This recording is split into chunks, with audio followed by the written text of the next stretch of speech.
বাংলাদেশি সিনেমার এক উজ্জ্বল অধ্যায়ের নাম পপি। পুরো নাম সাদিকা পারভিন পপি।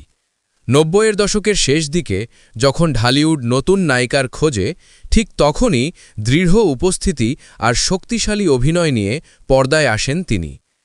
শুরুর দিন পপির অভিনয় যাত্রা শুরু হয় ৯০-এর দশকের মাঝামাঝি সময়ে। ১৯৯৭ সালে মুক্তিপ্রাপ্ত কুলি সিনেমার মাধ্যমে তিনি দর্শকের নজরে আসেন।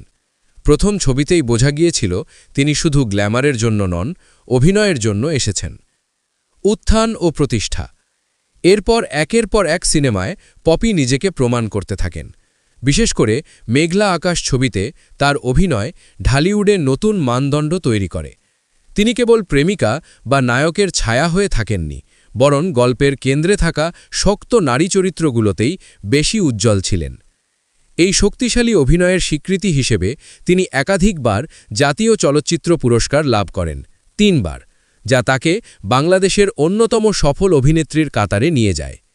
পপির বিশেষত্ব ছিল বাস্তবধর্মী সংলাপ, চোখের অভিব্যক্তিতে আবেগ প্রকাশ, সমাজ ঘেঁষা ও নারীকেন্দ্রিক গল্পে সাহসী উপস্থিতি। তিনি প্রমাণ করেন নায়িকা মানেই শুধু গান নাচ নয়, নায়িকাও গল্পের মেরুদণ্ড হতে পারে। হঠাৎ নীরবতা। সফলতার শীর্ষে থাকা অবস্থাতেই পপি ধীরে ধীরে চলচ্চিত্র থেকে দূরে সরে যেতে শুরু করেন। মিডিয়ার আলো, ইন্ডাস্ট্রির রাজনীতি আর ব্যক্তিগত সিদ্ধান্ত সব মিলিয়ে একসময় তিনি পুরোপুরি আড়ালে চলে যান।